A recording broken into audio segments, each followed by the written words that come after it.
Hello बच्चों, मेरा नाम है मोहित और आपका स्वागत हमारे यूट्यूब चैनल स्टूडेंट चैंपियन में। तो राजस्थान की भर्ती की तैयारी करने वाले सभी विद्यार्थियों के लिए बहुत अच्छी खबर निकल कर आ गई है। तो जो भी विद्यार्थी काफ़ी दिनों से राजस्थान की भर्तियों का इंतजार कर रहे थे, उन छात्रों के लिए आज सबसे अच्छी खबर है। तो मैं बताऊंगा सभी आपकी सारी की सारी जानकारी। इससे पहले आप चैनल को जरूर से सब्सक्राइब कर दीजिए सभी भर्तियों से जुड़ी हुई जानकारी के लिए और अपडेट के लिए। साथ के साथ अपने दोस्तों को इस वीडियो को जरूर से शेयर करना। तो काफ़ी दिनों से बच्चों के सामने ये समस्या आई थी, जो पिछली बार सीईटी हुई थी उसके बाद में अभी जो एक साल पूरी हो गई है और अभी तक अगली सीईटी को लेकर कोई भी अपडेट नहीं आई है। साथ के साथ बच्चों की ये भी समस्या थी कि पिछली बार जो मेरिट के आधार पर जो सीईटी हो रही थी, उस सीईटी को बंद करके जो 40% की पात्रता है उस चीज़ को लागू किया जाए। तो जो इस बार इस पर भी अपडेट निकल कर आया है। कब सीईटी होगी, 40% की पात्रता रहेगी या नहीं रहेगी, या फिर सीईटी की डेट में कोई बदलाव होगा, सभी चीज़ों पर इस बात करेंगे। आज जो दैनिक भास्कर है अखबार है, उसके अंदर एक जो कटिंग निकल के आई थी उसके हिसाब से मैं आपको बताना चाहता हूं। जो आपकी जो सीईटी है वो अगले महीने, अगला महीना कौन सा, अगस्त के अंदर उसका नोटिफिकेशन जारी हो जाएगा। ध्यान रखने योग्य बात है, आपका नोटिफिकेशन अगस्त में ही जारी होगा तय समय पर। और ये बात तो निश्चित है क्योंकि जो आरपीएससी का जो चेयरमैन है आलोक राज, उनके द्वारा अध्यक्ष है, उनके द्वारा काफ़ी बार इस चीज़ पर बताया गया है। तो नोटिफिकेशन अपने समय पर ही जारी होगा, तो अपनी तैयारी जारी रखें। साथ के साथ जो परीक्षा है, काफ़ी बच्चों को लग रहा है अभी तक नोटिफिकेशन ही नहीं आया तो परीक्षा कब होगी। तो मैं बता देता हूँ, आपकी परीक्षा सितंबर अक्टूबर में ही करवाई जाएगी। हो सकता है सितंबर में तो मुश्किल चांसेस हैं, लेकिन अक्टूबर के लास्ट वीक तक आपकी जो एग्ज़ाम है वो हो जाएगी। तो अभी तक आपने तैयारी करना छोड़ रखा है तो तैयारी में जुट जाइए, ठीक है। आज पूरी की पूरी खबर आ गई है, तय समय पर ही नोटिफिकेशन जारी होगा और तय समय पर ही परीक्षा होगी। और मैं आपको बता देता हूँ, पिछली बार सीईटी में क्या है, हर बच्चे ने इस एग्ज़ाम को हल्के में ले लिया था, तैयारी नहीं करके गए थे और उसका काफ़ी लोगों को जो नुकसान हुआ था। तो इस बार आपको अच्छे से तैयारी करके जाना है।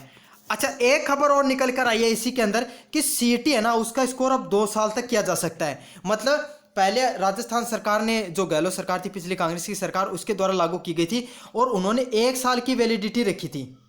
अब जो बीजेपी गवर्नमेंट है उसके द्वारा जो सीईटी का जो स्कोर कार्ड है उसको 2 साल तक रखने का जो प्रावधान है वो कर रही है। मतलब अब सीईटी 2 साल तक मतलब रह सकती है। इसका थोड़े से दिनों में आपको ऑफिशियल नोटिफिकेशन भी देखने को मिल जाएगा। साथ के साथ बच्चों की एक समस्या और भी थी कि भाई हमें जो सीईटी है उसमें अब मेरिट बेस पे भर्ती होती है। मतलब आपकी सीईटी हो गई, उसके बाद में आपके सभी के फॉर्म भरवा लिए जाते हैं और फिर मेरिट निकलती है। 15 गुना छात्र लेते हैं, मेरिट के आधार पर आपकी सभी की क्या करा दी जाती है, मेंस की एग्जाम कराई जाती है। लेकिन अब इसके लिए भी आपको एक खुशखबरी है बच्चों के लिए कि आपको 40% अंक प्राप्त करने वालों को अब गवर्नमेंट पात्रता देने वाली है। मतलब जिस बच्चे के 40% अंक आ गए, मतलब सीईटी के अंदर, वो कोई भी एग्जाम का फॉर्म लगा सकता है, मेंस का एग्जाम दे सकता है और फिर लास्ट मेरिट छटेगी और उसके आधार पर आपको क्या मिलेगा, सिलेक्शन मिलेगा। अच्छा, इससे क्या होगा, काफ़ी बच्चों तक क्या हो जाएगा, जो बच्चे हैं वो अधिक से अधिक बेरोजगार बच्चे हैं, वो इस हर भर्ती में क्या सबको मौका मिल पाए। अब क्या हो रहा था, मेरिट के आधार पर जिन बच्चों के अच्छे अंक थे वही सभी भर्तियों में भाग ले पा रहे थे, बाकी जो कम जिसके नंबर रह पा रहे थे वो ज़्यादा बच्चे भाग नहीं ले पा रहे थे। तो ये है सीईटी की सारी खबर। अब काफ़ी बच्चों का ये सवाल है कि हमें जीके पढ़ना, राजस्थान जीके सबसे ज़्यादा आता है, तो हम कहाँ से पढ़ें। तो मैं आपको बता देना चाहता हूँ कि आपको कहाँ से राजस्थान जीके पढ़ना। तो काफ़ी बच्चों का सवाल है कि भाई हम राजस्थान जीके का हमारे पास पेड कोर्स खरीदने के पैसे नहीं है, हम फ्री में पढ़ना चाहते हैं, तो कहाँ से पढ़ें। तो सबसे पहले मैं आपको बता देना हूँ, आपको यूट्यूब चैनल पे आ जाना और सर्च करना है हिस्ट्री पॉइंट झुंझुनू। देख लेना स्पेलिंग अच्छे से, HISTORYPOINT और Jhunjhunu JHUNJHUNU। History point Jhunjhunu पे जाना है, आपको यहाँ पे क्लिक करना है। जैसे क्लिक करोगे सर्च करते हैं तो आपको ऐसा चैनल निकल कर आएगा। यहाँ पे आपको आ जाना है और जो यहाँ पे लगभग 409 के आसपास वीडियो डाल दिए गए हैं अलग अलग विषय से संबंधित। आपको चैनल को सब्सक्राइब कर देना है और आपको यहाँ पर प्लेलिस्ट बना दी जाएगी सारे क्वेश्चंस की, वहाँ से आपको पढ़ लेना है।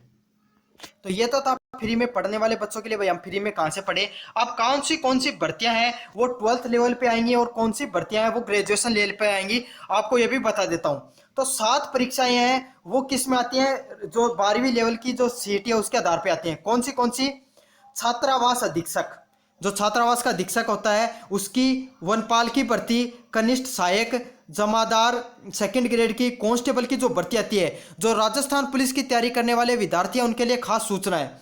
ग्रेड सेकंड जो सचिवालय लिपिक सहायक होता है उसकी, आरपीएससी लिपिक वर्गीय सेवा वालों की, इन सभी जो 7 विभाग हैं इनकी भर्ती सीईटी 12th लेवल पे होती है। अब जो ग्रेजुएशन लेवल पे सीईटी किनकी किनकी होगी, प्लूटन कमांडर की, पटवारी की। अच्छा, पटवारी की तैयारी करने वाले बच्चों के काफ़ी सवाल आ रहे थे, तो पटवारी की भर्ती वो किस पे होगी, ग्रेजुएशन सीईटी पे होगी। अधीनस्थ सिंचाई विभाग की, तहसील राजस्व की लेखाकार की, प्रेषक महिला अधिकारी की, प्रेषक बाल विकास अधीनस्थ सेवा की, उप जेलकर की, और छात्रावास अधीक्षक ग्रेड 3rd की। तो इन सब की भर्तियां हैं वो जारी होंगी। तो